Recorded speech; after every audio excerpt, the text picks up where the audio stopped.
오늘 말씀의 제목은 하나님께서 부르시는 예배라는 제목으로 말씀 나누기를 원합니다.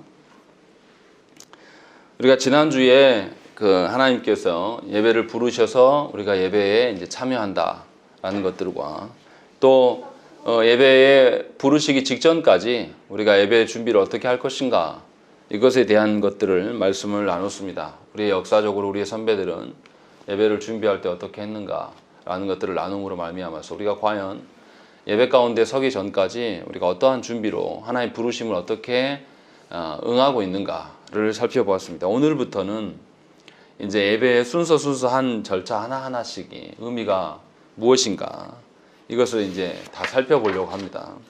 그래서 하나님께서 주신 예배가 순서가 그냥 근거 없이 세워진 것이 아니다.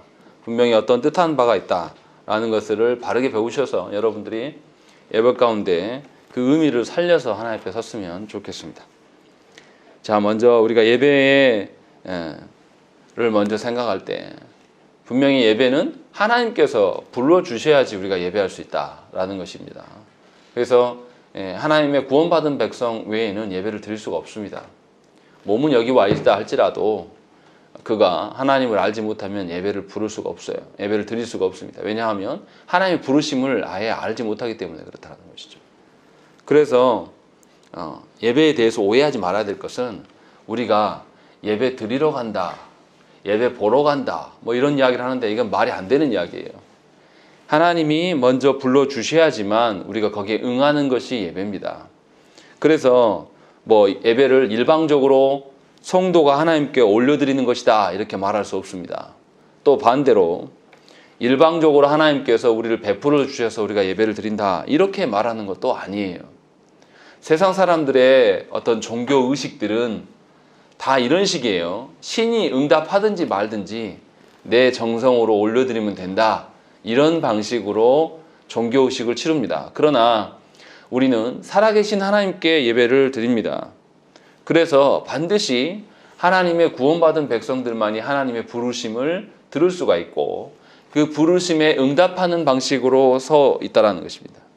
그래서 분명히 예배 가운데는 성도가 하나님께 올려드리는 부분도 있으나 하나님께서 그들을 부르심이 있다는 것이죠. 다시 말하면 하나님이 그들을 먼저 부르심이 있어야지만 그들이 그 부르심에 응답할 수 있는 그런 방식.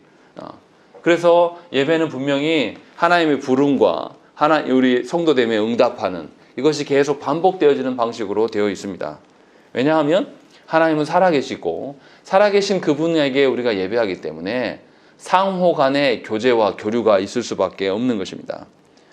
세상의 종교들은 이런 게 없어요. 그냥 일방적입니다. 신은 무조건 받기만 하고 사람들은 그 앞에서 그냥 올려드리는 방식으로만 예배로 나아가요. 그러나 우리는 살아계신 하나님께 예배하기 때문에 하나님의 부르심에 응답한 방식으로 예배를 섭니다. 그러니까 예배 가운데 우리 예배 순서지에는 표시가 안 돼 있는데 하나님께 위에서 우리를 아래로 부르신다라면 화살표를 밑으로 이렇게 표시해 놓습니다. 예배 순서에. 또 우리가 그것에 응한다. 그러면 화살표가 아래에서 위로 가는 방식으로 표기를 해서 그것이 무엇을 의미하는가를 표기하는 교회들도 있어요. 그러나 중요한 것은 뭐냐면 하나님께서 먼저 우리를 불러주신다. 그렇지 않으면 우리는 예배할 수 없다라는 것입니다. 삼위 하나님께서 온 우주 만물의 창조주신 그분이 우리를 불러주시는 것은 엄청나게 큰 사건이에요. 우리는 늘 매주 예배를 드리니까 아무런 준비도 없이 그냥 나와서 예배를 드리니까 매주 드리는 그냥 시간 때우는 식의 예배를 드릴 수도 있으나 사실은 온 우주 만물의 주인이신 하나님이 수많은 사람들 중에서 우리를 기억하시고 있다가 수요 기도의 시간이 되면 불러주심이에요. 여러분들 사람들의 어떤 이벤트나 이것을 챙기는 게 쉽습니까? 저는 잘 못합니다. 사람들의 그 이벤트 챙기는 거 굉장히 어려워요. 그런데 하나님께서는 우리들에게 공예배를 통해서 부르시는 그 현장이 너무 빈번하게 많고 한 번도 잊어버리지 아니하시고 우리를 깨우시고 부르신다는 것이죠. 이것이 사실은 예배의 감격이에요. 그 자체가. 하나님을 창조주로 구원자로 보지 못하는 사람들은 예배로 나오는 게 지겨운 것입니다. 얼굴 표정도 좋지 않아요. 와서 지겹고 괴롭고 잠 오고 힘들고 그런 방식으로 나오는 거죠. 매주 그냥 똑같은 예배. 그러면 결국 하나님 모르는 겁니다. 그래서 분명히 우리 예배는 하나님께서 불러주심으로 시작한다라는 것이죠. 그래서 예배를 네 부분으로 나눌 수 있어요.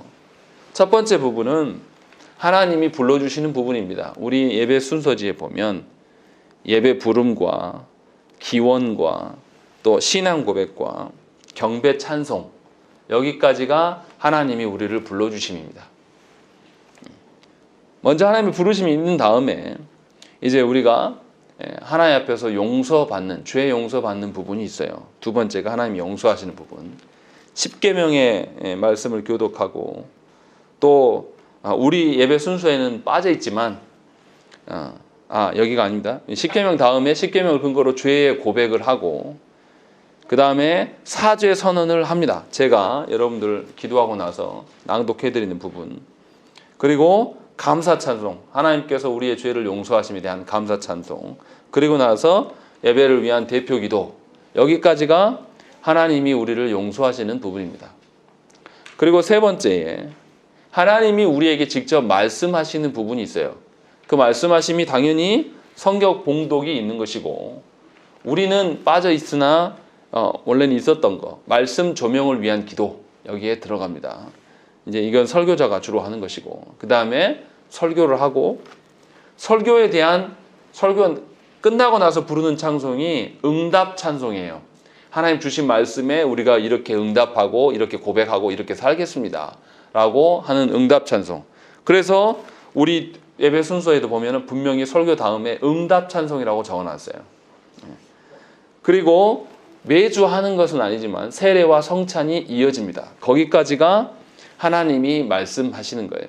그러니까 처음에 하나님의 부르심을 듣고 또 어떻습니까? 세례와 성찬을 통해서 보고 또 하나님의 설교 말씀을 통해서 우리가 또 듣게 되는 이런 예배의 말씀에 대한 것들이 드러나는 것이죠. 그리고 네 번째로 하나님이 이제 우리를 말씀을 주셨으니 그 말씀을 세상 가운데 전파하라고 보내시는 예배의 순서가 있어요. 그게 뭐냐면 헌상입니다. 헌금하는 시간이고 그 다음에 우리 예배 순서에는 없어요. 성도의 교제 시간입니다. 그리고 마침 찬송, 우리가 시편 49장으로 시편 23편의 말씀을 가지고 찬송하는 그 부분이 마침 찬송이고 그 다음에 제일 마지막에 뭐가 있습니까? 흔히 일반 교회들에서 이야기하는 축도. 근데 우리에는 축도라고 안 써져 있죠. 우리 예배 순서에는 강복 선언이라고 써 있습니다. 그렇게 해서 예배가 네 부분으로 나뉘어집니다. 그러니까 예배는 하나님의 부르심이 먼저 있고 하나님의 죄 용서하심이 있고 죄 용서하신 이들에게 하나님의 말씀을 주시고 말씀을 듣기도 하고 먹고 마시고 보기도 하고 이렇게 하는, 그러니까 설교와 강설과 세례와 성찬을 다 포함해서 하나님의 말씀을 주시는 부분이고 마지막 네 번째가 하나님이 우리를 세상 가운데 보내신다. 이런 방식으로 예배가 구성되어 있습니다. 그래서 오늘은 하나님이 부르시는 부분까지 한 순서 한 순서를 한번 살펴볼까 합니다. 먼저 우리가 그 하나님의 부름, 예배 부름이라고 써 있는 부분이 있어요. 우리가 예배 부름에서 우리 교회에서 뭐 합니까? 다 일어서시라고 한 다음에 하나님께 우리의 마음을 들어 함께 고백하십시다. 사회자가 이렇게 하면 온 사회자나 성도들이 함께 뭐 합니까? 우리의 도움은 천지를 지으신 여호와의 이름에 있습니다 라고 고백하는 거예요. 이게 아까 우리 읽었던 말씀 시편 124편 8절 말씀을 그대로 가져온 것입니다. 그런데 일반 교회에서는 어떻게 하죠? 이렇게 안 하죠. 한국 교회에서는 어떻게 합니까? 제일 처음에 묵도로 예배를 시작해요. 왜 이렇게 묵도로 시작하냐면 예배에 대한 개념 자체가 다르기 때문에 그래요. 예배가 하나님께서 불러주심으로 시작한다고 생각하지 않아요. 한국교회 성도들은. 그냥 개인적으로 그냥 나아간다고 생각합니다. 이건 굉장히 샤머니즘적인 생각들을 갖고 있어요. 그래서 예배 전에 어떻게 합니까? 성도들이 나와서 뭐 하죠? 예배 전에? 묵상 기도하는 거예요. 조용히 기도하고 엄숙하게 거룩하게 기도해야 된다. 이런 관념들이 있고 그냥 하나됨을 확인할 길도 없이 공동체가 하나됨을 확인할 길도 없이 그냥 바로 예배로 나아갑니다. 그러니까 묵도로 시작하는 거죠. 그러니까 굉장히 지극히 개인적이고 개인적으로 예배에 참여할 수 있다라는 생각들이 저변에 깔려 있어요. 한국교회에 묵도로 시작하는 것은. 그런데 우리가 계속 배워왔지만 하나님께서는 예배를 누구를 부르십니까? 개인으로 부르시지 않아요. 언약 공동체로 부르시는 하나님이에요. 그러니까 성도들은 하나님의 부르심 전체로 함께 나아가는 거예요. 그러니까 개인적인 묵도로는 불가능한 겁니다. 그렇게 나가는 게 아니에요. 그래서 사회자가 하나님의 부르심을 확인하려고 우리가 어떤 하나님을 믿습니까? 우리는 유일하게 삼위 하나님만이 우리의 도우심입니다 라고 이렇게 고백하고 나아가는 거예요. 그 하나님이 우리를 부르셔서 우리가 하나님께 나아갑니다. 그래서 제가 어떻게 하죠? 예배 부름 처음 시작할 때 그냥 일어서라고 하지 않습니다. 뭐라고 합니까? 하나님의 부르심 앞에 일어서서 응답하시기 바랍니다. 이렇게 이야기하죠. 그리고 나서 함께 우리의 마음을 들어서 함께 고백합시다. 이렇게 이야기를 하는 것이죠. 그러니까 공동체 전체로 하나님께 나아가는 것이지 개인적으로 부른 것이 아니에요.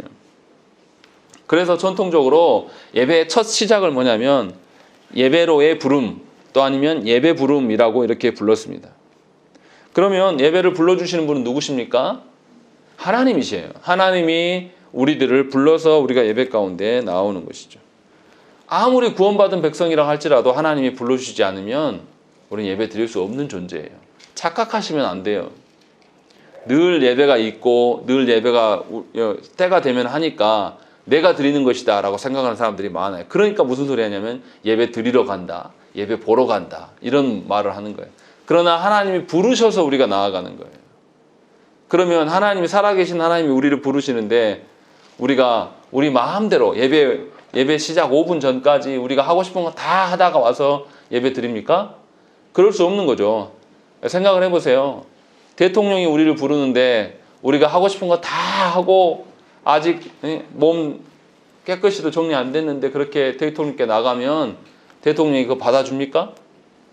근데 저 어렸을 때 보면 농번기 때 보면 예배 5분 전까지 뒤지게 일하다가 오시는 분들이 있어요. 막 머리에 일한 자국이 다 있고 이거는 하나님의 예배 부름에 응답하는 태도가 아닙니다. 하나님을 아주 우습게 여기는 거예요. 하나님을 창조주이시며 우리의 구원주로 여기지 않기 때문에 내가 있는 그대로 오는 거예요. 아무런 생각 없이. 그러나 이건 합당하지 않다라는 것이죠. 정말로 나를 부르신 분이 하나님이시다라는 그런 정신이 저와 여러분들한테 있어야 돼요. 그리고 하나님이 부르셔서 내가 예배 가운데 나온다라는 그런 것이 있으면 그렇게 하나님 앞에 선다는 그 마음만 있어도 우리가 예배 나갈 때 어떻게 하겠습니까?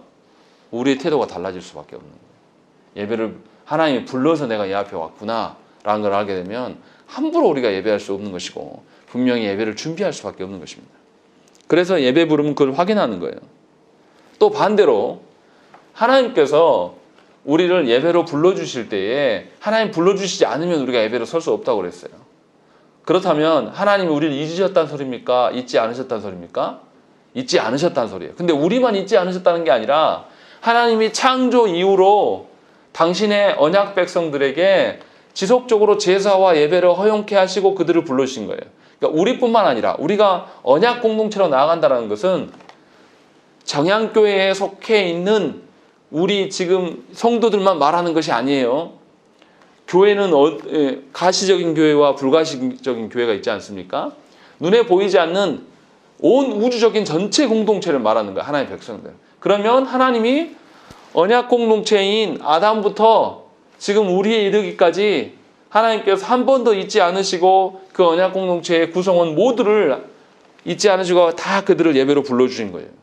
그러니까 우리는 이 하나님 나라의 전체 공동체와 함께 하나님께 예배로 서는 거예요. 어떻습니까? 나 개인적으로 예배로 나아가는 거하고 공동체로 함께 나아가는 거하고는 의미가 달라요. 제가 군에 있을 때 사단장 이침식이 한 적이 있어요. 사단장이 아니라 연대장 이침식을 한 적이 있는데 그 몇 개 중대가 함께 모여서 맞춰서 사열하는데 정말 힘듭니다. 한 2주 이상 연습을 했어요. 잘 안 맞아요. 사단장 이침식 하는 거 그거 1시간도 안 걸립니다. 그런데 그거 하느라고 2주 일을 밥만 먹고 그 연습만 했습니다. 무슨 말이에요? 온 언약 공동체가 하나님이 기억하셔서 불러주셔서 그게 나간다라는 거는 그럼 우리 하나하나가 어떻게 해야 되는 거죠? 공동체됨을 확인하고 하나님께 나아갈 수밖에 없는 것이죠. 그래서 그 크고 높으신 하나님께 나아가기 때문에 우리가 우리 고백으로 나아가는 것이 아니라 다 일맥상통하게 우리 예배로 나와서 어떻습니까? 한 주간 잘 지내서 우리끼리 막 인사하고, 심지어 어떤 교회는 어떻게 하죠? 예배 직전에, 예배 시작할 때 뭐 합니까? 목사가, 예배 인도자가 성도 간에 우리 서로 사랑합니다. 주의 이름으로 축복, 이렇게 하라 그래요. 그 말도 안 되는 거예요. 하나님이 부르셨는데 우리끼리 하고 있는 거예요. 하나님이 우리를 뭐로 부르신 거죠? 언약 공동체로, 하나님 나라의 백성으로 부르셨단 말이에요. 그러면 우리가 뭘 이야기를 해야 되겠습니까? 하나님이 주신 것을 말해야 되는 것이죠. 그런데 한국교회는 아주 이상한 짓을 해요. 서로 웃기기도 하고, 예배 시작 직전에 시작할 때 주의 이름으로 축복합니다, 사랑합니다, 이름은 주의 이름으로라고 하고 있지만 자기들이 하고 싶고 듣고 싶은 이야기들을 하고 있는 거예요. 예배 시작할 때. 이게 하나님의 부름에 응답하는 사람들의 태도입니까? 이건 말도 안 되는 거예요. 이건 해서는 안 될 짓인데 한국교회가 하고 있어요. 아주 악한 겁니다. 하나님은 분명히 언약 공동체로서 우리를 바라보고, 하나님 나라 백성으로 우리를 보고, 하나님 나라의 법도로서 우리를 불러주셨는데, 나온 자들이 뭐 하냐면 우리끼리 친하고 있는 거예요. 하나님이 주신 것을 벗어 던져버리고. 그러니까 예배 첫 시작에 하나님의 말씀 앞에 선 자들이 아니라 우리 말하는 자들은 하나님의 예배 부름을 희석시키는 거예요. 그러니까 예배 시작 전에 서로 인사하십시다, 서로 사랑합니다, 축복합니다, 이런 말하라는 거는 예배가 아니에요, 일단. 근데 그거를 아는 목사님들이 많지 않습니다. 그게 심각한 겁니다. 여러분들은 그거 바르게 아셔야 돼요. 왜 예배의 시작에 우리끼리 서로 친하고 하면 좋을 텐데 그렇게 안 하고 그냥 하나님의 매주 똑같은 거를 이렇게 멘트를 날리는가라는 것이 그냥 반복적으로 하려고 하는 게 아니에요. 하나님이 주신 말씀으로 하나님이 우리를 부르셨구나, 그리고 우리의 존재됨은 오직 삼위 하나님 뿐이구나 라는 것을 인정하고 고백하려고 그것을 하는 겁니다. 이것을 누가 처음에 시초에 시작했냐면 칼빈이 이 124편, 시편 124편 8절 말씀을 예배의 문구로 시작했습니다. 왜 이거를 종교개혁자들이 예배의 예전에 대해서 강조했냐면, 이 로마 교회가, 중세 교회가 예배의 예전이 완전히 흐트러졌어요. 지금 한국 교회하고 똑같아요. 자기들 하고 싶은 대로 그냥 우리들끼리 친하면 됐고 우리들끼리 그냥 기분 좋으면 된다는 식으로 예배를 해요. 그러니까 이것에 대한 개혁을 펼치려고 방법을 바꿨습니다. 그래서 처음에 시편 124편 8절 말씀을 사용했어요. 물론 이거 외에도 여러 구절이 있긴 합니다. 그런데 칼빈이 이렇게 시작을 했고, 그래서 인간의 말로 예배를 시작하는 게 아니라 하나님이 부르신 것에 대한 응답인 거예요. 사실은 원래 우리 교회는 이렇게 돼 있잖아요. 하나님께 우리 마음을 들어 함께 고백합시다, 이렇게 되었는데, 원래는 사회자가 우리의 도움은 천지를 지으신 여호와의 이름에 있도다 라고 선언을 하면 성도들이 복창하는 거였어요. 원래 그런 형태였습니다. 그러니까 하나님이 부르셨고 거기에 우리는 말씀으로 화답합니다, 이런 방식이었다는 것이죠. 그래서 이거를, 이 예배 부름을 뭐라고 불렀냐면 보툼이라고 불렀습니다. 보툼이라는 단어는 보베오라는 라틴어 단어에서 나왔어요. 근데 이 단어 뜻이 뭐냐면 충성과 헌신을 서약할 때 쓰는 단어입니다. 보베오라는 단어. 무슨 말씀입니까? 하나님의 불러주심 앞에서 성도들이 우리의 도움은 천지를 지으신 여호와의 이름에 있도다, 이렇게 고백할 때 마음이 어때야 되는 것이죠? 충성하고 헌신하겠습니다 라고 서약하는 마음으로 하나님께 하라는 거예요. 그래서 분명히 충성 서약으로 나아가는 것이 예배의 첫 서두예요. 그러니까 우리가 그걸 알고 고백해야 한다는 것이죠. 그리고 더 중요한 것은 뭐냐면, 아까 언급한 것처럼 하나님께서 자기 백성들을 한 번도 잊지 않으시고 태초부터 지금까지 역사적으로 신실하게 우리를 불러주고 계신다. 그러니까 우리를 불러주심은 그냥 개인 나를 부른 그런 개념이 아니라 하나님 나라 전체를 한 번도 하나님 잊지 않으시고 그 때와 장소에 살아있는 자들 하나님 부르셨다. 그러니까 하나님이 역사를 인정하는 방식으로 우리가 하나님께 고백하는 것이죠. 그러니까 하나님께서 우리를 불러주기 위하여서 우리가 나아가기 전에 누가 먼저 오신 것이죠? 하나님이 우리 가운데 오셔서 낮아지시고 우리 가운데 와 주심으로 말미암아서 우리가 하나님을 바라보는 거예요.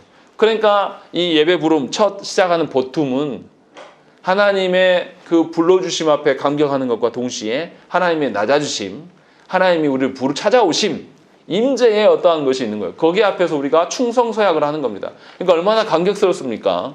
그 크고 높으신 분이 우리한테 나 있는 곳으로 와라 이렇게 해도 되는데 먼저 선행된 게 뭐죠? 하나님 우리 가운데 먼저 오심이에요. 그러니까 예배는 예수 그리스도를 통하여서 구원받은 자가 아니면 예배를 드릴 수가 없단 말이 바로 그 말입니다. 그러니까 예배 부름 첫 시작에 하나님께서 우리 가운데 와주심 이것을 고백하는 거예요. 이것이 놀라운 은혜인 것입니다. 그리고 우리를 불러주셨어요. 그래서 우리가 반응하고 주 앞에 서는 것입니다. 이렇게 개혁자들이 이런 예배의 개혁을 언제부터 시작했냐면 종교개혁의 첫 시발점이 된 것이 1517년 루터의 95개조 반박문 붙인 사건이에요. 그런데 그로부터 8년 만에 바로 이 예배 개혁을 실시합니다. 완전 빠른 거죠. 루터가 사건이 일어나 우리처럼 뭐 TV가 있는 시대도 아니고 전화가 있는 시대도 아닌데 이미 그 유럽에 퍼지면서 종교개혁에 대한 예배 예전에 대한 개혁이 시작되어서 1525년부터 이 예배 보툼이 시작되는 거예요. 예배 부름이 이렇게 그래서 어떻게 했냐면 예배자 혼자 예배를 인도하는 것이 아니라 온 회중이 하나님의 부름 앞에 함께 동참하는 방식으로 이것을 사용했습니다. 그러니까 이 보툼 예배 부름을 바르게 고백하려면 하나님 누구신지를 알아야 돼요. 창조자이시며 구원자이신 하나님에 대한 이해가 있어야지 바르게 부를 수가 있는 것이죠. 그리고 그 하나님께서 우리에게 오셨는데 어떻게 오시냐면 창조주이시면서 구원자이신 예수 그리스도를 또 보내셨으며 또 그래서 그 언약을 구약뿐만 아니라 신약으로도 우리에게 주셨고 또 하나님께서 율법만 주신 것이 아니라 예수 그리스도를 통해서 복음을 주시는 하나님이시다 라는 거. 그리고 또 그 하나님께서 나의 일상까지 찾아와 주시는 하나님이시다. 그리고 찾아와 주셔서 나의 필요한 것과 나의 도움까지 다 모든 것을 아시는 하나님이시다. 이런 것들이 총체적으로 결합되어 있는 고백이에요. 그러니까 얼마나 큰 고백입니까? 이것을 첫 서두에 하나님께 올려드리는 거예요. 그래서 우리가 누구 앞에 서 있는가라는 걸 정확히 아는 것이죠. 그러니까 말씀을 모르면 이 예배 부름을 선언을 알 수가 없어요. 알 길이 없어요. 그냥 자기 방식대로 이해해요. 자기가 예수 믿을 때 질병 걸려가지고 예수 믿기 시작했으면 그냥 질병 고쳐주는 하나님으로 생각해요. 또 자기가 뭔가 하나님께 돈을 기도했는데 돈으로 응답해 주신 하나님, 이런 방식으로 하나님 보는 것은 아주 하나님을 우습게 여기는 겁니다.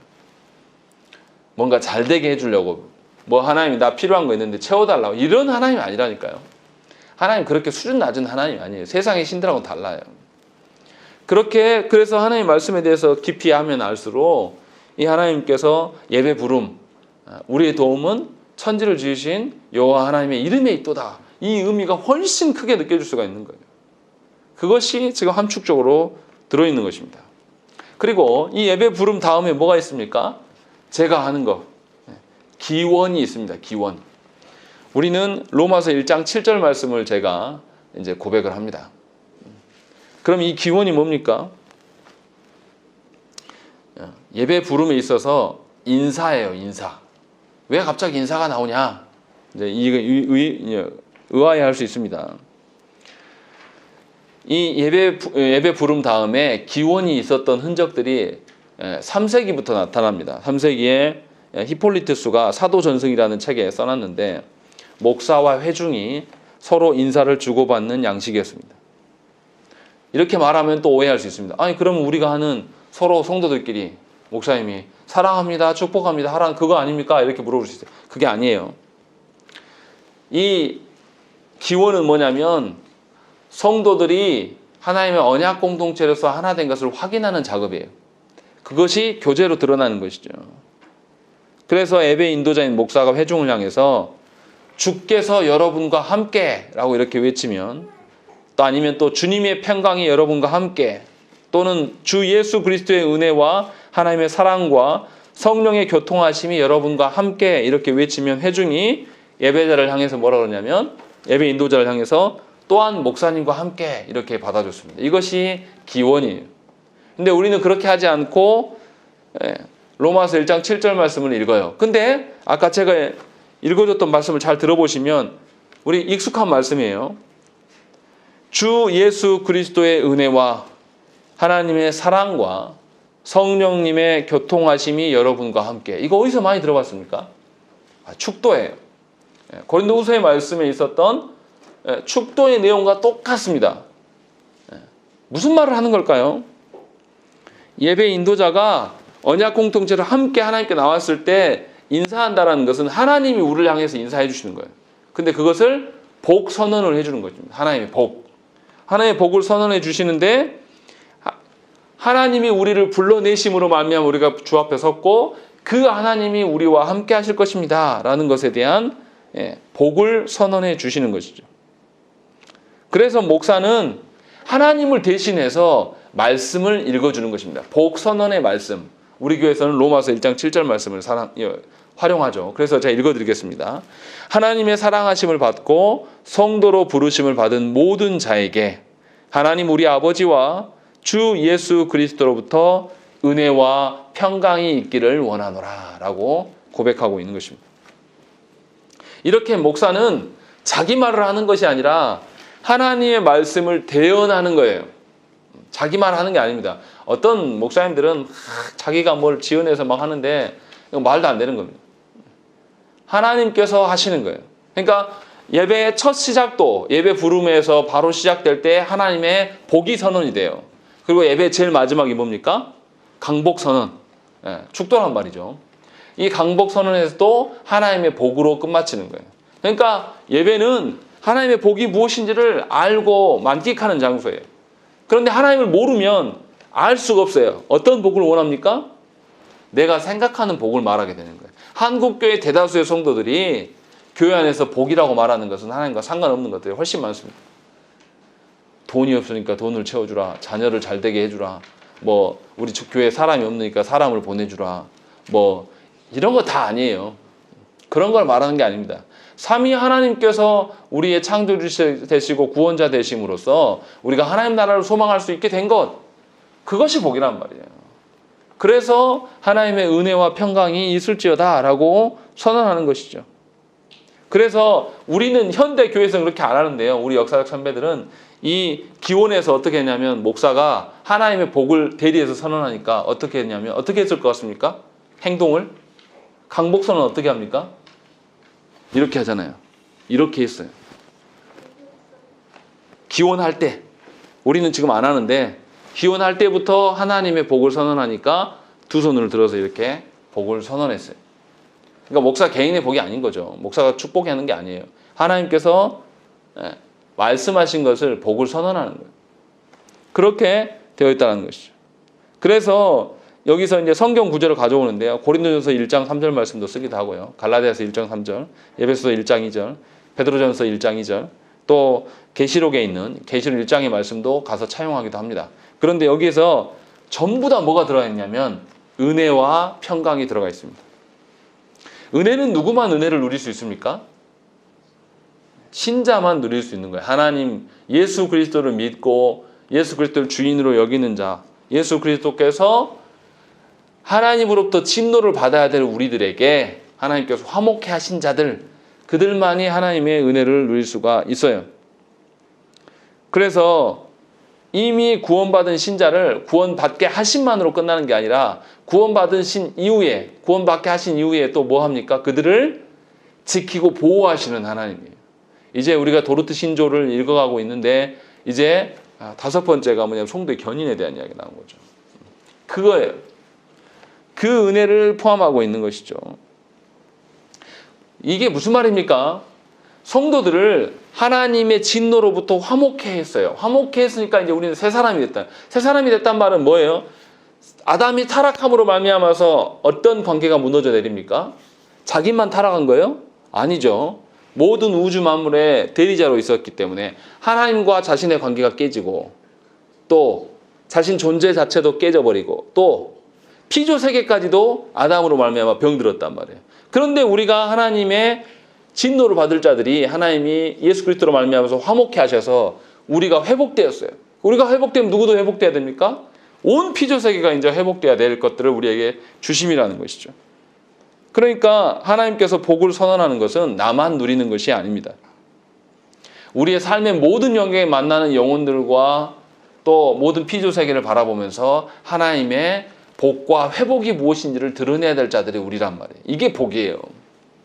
세상에서 돈이 많아지고 세상에서 잘 먹고 잘 살고 뭐 교회 개척을 했는데 사람이 많이 모여가지고 뭐 그 교회에 목사가 사례비를 많이 먹고 좋은 차를 타고 교회 건물을, 이것이 복이 아니라니까요. 그렇게 커지면 사람이 어떻습니까? 무슨 마음이 함께 들어갑니까? 자기 자랑과 자기 욕망도 함께 자라요. 안 그럴 것 같아요? 대형교회 목사들이 욕망이 없을 것 같습니까? 욕망이 있는데 그렇게 살아갑니까? 욕망이 없는데 그렇게 살아가요? 그렇지 않아요. 사람은 누구나 다, 저도 장담할 수 없어요. 지금 작으니까 더 변질되기가 쉽지 않죠. 그런데 커진다고 생각을 해보세요. 누구나 욕망이 함께 자라가는 거예요. 그러니까 하나님 복이라는 것은 뭐냐면 예수 그리스도로 말미암아서 화목해 돼서 하나님이 모든 피조 세계로 회복해 하시는 그 복, 그 복을 누리는 자가 하나님 주 말씀하시는 복이에요. 그러니까 예배 가운데 첫 시작에 기원해서 지금 그 복을 하나님께서 선언해 주시는 거예요. 그러니까 우리가 예배 가운데 나올 때 어떻게 해야 되겠습니까? 하나님께서 이루실, 회복하게 하실 그 피조 세계를 바라보면서 하나님께 나오는 거예요. 예배 첫 서두에 그게 들어가 있는 거예요. 그러니까 예배를 드리고 난 자는 어떻게 해요? 자기만 하나님의 은혜와 평강을 누리는 게 아니라 어떻게 합니까? 복음을 알지 못하는 자들에게 제시하려고, 그리고 그들을 하나님과 화목의 관계로 회복하기 위하여서 그렇게 나아가는 거예요. 그래서 예배 제일 마지막이 뭐라고요? 하나님께서 부르심, 하나님께서 죄를 용서하심, 하나님 말씀을 주심, 그 다음 뭐라고요? 하나님께서 보내심, 이거란 말이에요. 이미 하나님께 복을 받았어요, 우리가. 첫 시작과 마지막에. 그래서 그 복을 들고, 회복해 하는 복을 들고 세상에 나아가는 거예요. 그러니까 예배 드리는 자는 반드시 하나님 말씀하시는 회복을, 삶을 살 수밖에 없는 것이고, 이것이 뭐냐면 전도예요. 예배 드리는 자의 입술과 삶의 방식을 통해서 세상과는 구별된 삶을 살기 때문에 세상 사람들이 반드시 알아보는, 이것이 예배 드리는 자의 합당한 복을 누림이라는 것이죠. 예배 생활을 수십 년 했는데 교회 안에서 1년에 우리가 몇 번 예배 드립니까? 수없이 예배를 드리는데도 우리의 삶이 변하지 않고 세상 사람들의 삶 방식과 똑같이 살아간다면 여러분들은 거짓 예배를 드리는 거예요. 계속해서 하나님께서 부르심을 기만하는 것입니다. 그래서 교회 안에 있는 말씀을 들었던 자들이 변화되지 않는 것이 진짜 위험한 거예요. 그래서 교회 무너뜨리는, 누가 무너뜨립니까?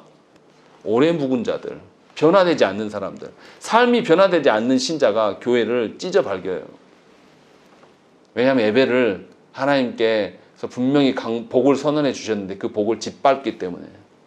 그래서 여전히 세상 방식으로 살아가면서 고집하거든요. 아무리 말해도 변화되지 않습니다. 아무리 삶이 달라져야 됩니다. 하나님께 바른 기도를 하셔야 됩니다. 예배의 태도를 바꾸십시오 라고 이야기해도 절대 바뀌지 않아요. 왜냐하면 늘 자기 생각으로 해왔거든요. 예배 드리는 태도도 자기 마음대로, 가정을 꾸려가는 것도 자기 마음대로, 그러니까 자녀들도 자기 방식으로 키우고, 또 그것이 힘드니까 어떻게 해요? 기도도 자기 하고 싶은 기도를 하는 거예요. 그러면서 자기가 기도 응답 받았다, 신자라고 이야기를 하는 것입니다. 이것은 교회를 찢는 거예요. 그러니까 예배의 의미를 잘 모르면 이렇게 돼버리는 것입니다. 그리고 이제 오늘 설교의 마지막 신앙 고백이 있습니다. 신앙 고백은 우리가 뭘로 합니까? 사도신경으로 우리가 주로 해요. 그런데 어떤 교회들은 사도신경을 안 하려고 합니다. 기독교의 세 가지 보물이라고 하면 뭡니까? 사도신경, 주기도문, 십계명 이야기해요. 근데 주기도문과 십계명은 성경에 몇 번씩 나와요. 그죠? 주기도문과 십계명은 공식적으로 2번 나오고, 또 십계명 같은 경우는 예수님이 다시 재해석도 하고 여러 번 언급되고 그런단 말이죠. 그런데 사도신경은 성경에 나옵니까? 안 나옵니까? 안 나와요. 그래서 사도신경을 안 믿는 부류들이 있습니다. 침례교회가 이걸 인정을 안 합니다. 그래서 사람이 만드는 것으로 보기 때문에 이것을 고백하지 않습니다. 그래서 침례교회는 뭐냐면 교리보다는 하나님을 향한 경건함이 더 필요하지 않냐, 이것을 강조해요. 그런데 우리가 오해하지 말아야 될 게 무엇이냐면 교리는 그냥 마음대로 만든 게 아니라 성경에서 성경의 요약으로 만들어 놓은 것이 교리예요. 무슨 말이냐면 처음에 초대교회 때 교인의 정체성을 확인해야 돼요. 그러면 어떻게 해야 됩니까? 성경 전체를 가지고 시험 봐야 됩니까? 그렇게 할 수는 없잖아요. 이 사람이 진짜 그리스도인가 아닌가를. 그러면 너는 삼위 하나님을 어떻게 인정하냐? 그러니까 베드로가 처음에 뭐라고 합니까? 예수 그리스도를 보고 주는 그리스도시요 살아계신 하나님의 아들입니다. 이 고백에서부터 출발된 것이 교리예요. 그러게 해서 네가 믿는 하나님이 누구냐 해서 물었을 때 초대교회 때 핍박받으니까 지하 카타콤으로 들어가잖아요. 그런데 지하 카타콤 아무나 받아줍니까? 받아주면 만약에 그 입구가 발각되면 다 죽거든요. 그러니까 정체성이 굉장히 중요한 거예요. 그래서 물어보는 겁니다. 너는 누구를 믿냐?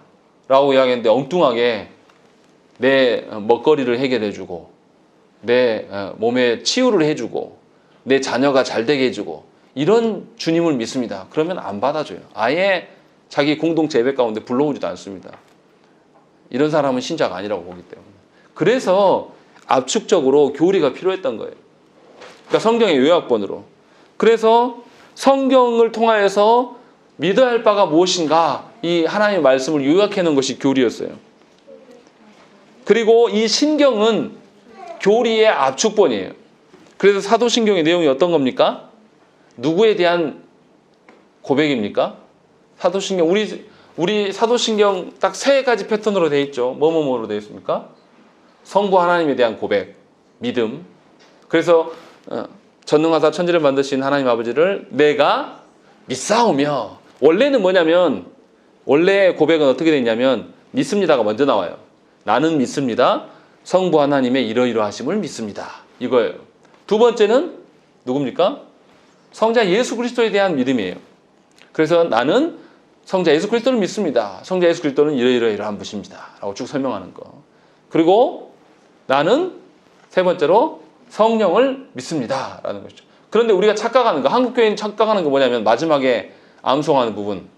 나는 성령을 믿사오며 그 뒤에 거룩한 공회와 성도가 서로 교통함과 죄를 사하여 주시는 것과 몸이 다시 사는 것과 영원히 사는 걸 믿습니다. 무슨 말입니까? 성령 하나님이 교회됨과 성도의 교제와 죄의 회개함과 다시 부활함과 영원히 사는 것과 다 관여하신다라는 거예요. 성령 하나님의 사역이 있기 때문에 우리가 교회되고 그것이 이루어간다라는 거예요. 그러니까 성령 하나님께서 그 일에 관여하시는 것에 대한 고백이에요. 근데 어떤 분들은 성령 하나님 믿는다 해놓고 나머지 고백들은 아예 신경도 안 써요.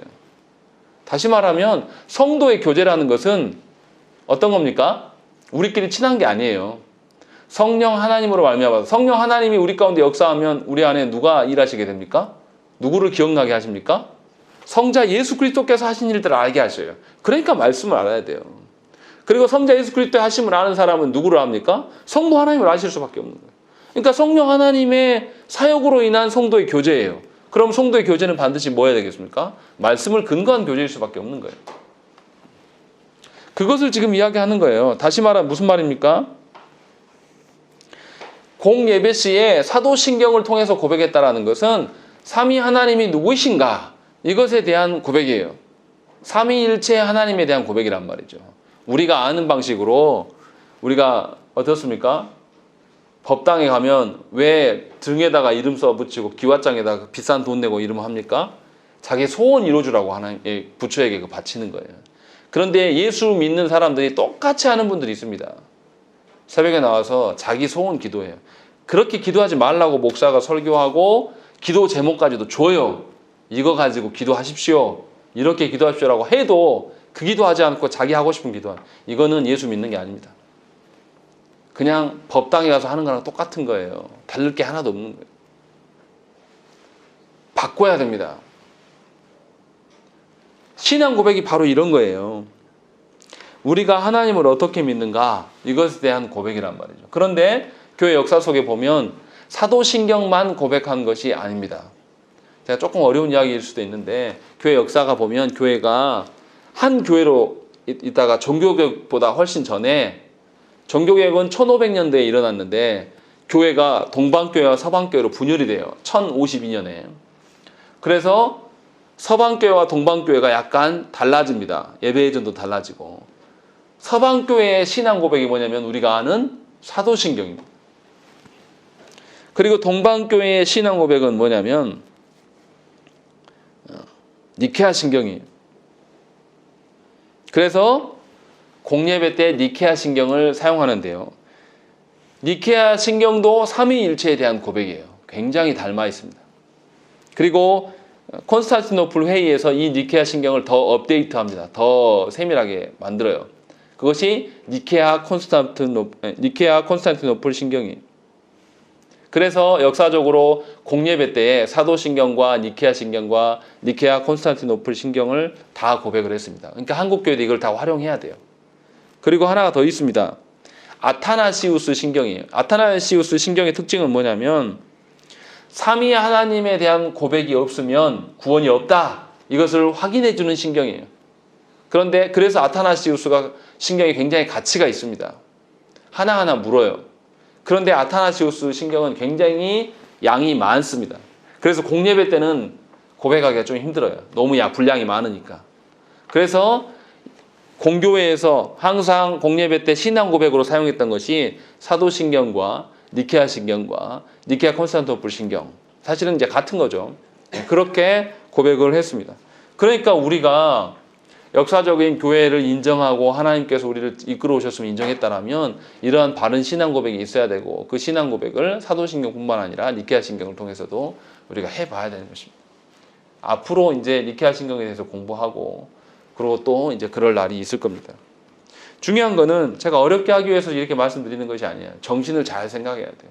예배를 하나님께서 불러주셨어요. 그래서 예배 부름은 하나님께서 우리를 불러주심에 대한 우리의 하나님의 응답이에요. 그리고 기원은 뭡니까?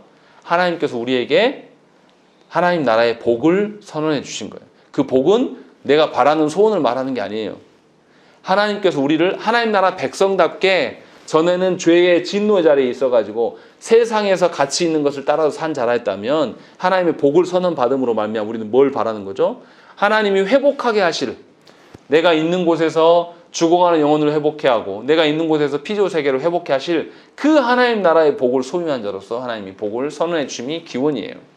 그래서 말씀을 읽는 것이고, 그리고 그 하나님 앞에서 바른 신앙 고백, 성부 하나님은 누구시며 성자 예수 그리스도는 누구시며 우리를 위해서 무엇을 하셨는가, 성령 하나님께서 또 우리에게 역사하심으로 말미암아 우리가 교회되었고 그 안에서 성도의 교제가 있는 것이고 또 우리가 죄사함에 대한 문제를 해결받는 것이고 또 영원한 부활을 꿈꿀 수 있는 그러한 것들에 대한 고백들이 드러난 것이 신앙 고백입니다.